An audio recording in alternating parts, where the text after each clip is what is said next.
5 minutos del Espíritu Santo. 14 de marzo. Ven, Espíritu Santo, para que aprenda a vivir con libertad interior. Ayúdame a desprenderme de mis planes cuando la vida me los modifique. Toca mi corazón para que confíe en tu protección amorosa. Serás mi poderoso Salvador en medio de toda dificultad.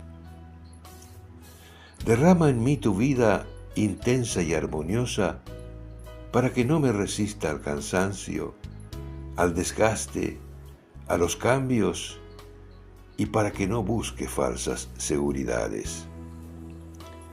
Enséñame a aceptar con serenidad y fortaleza los límites variados de cada día y las cosas imprevistas.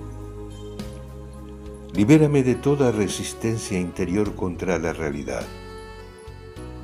Ayúdame a confiar, Espíritu Santo, sabiendo que también de los males puedes sacar algo bueno.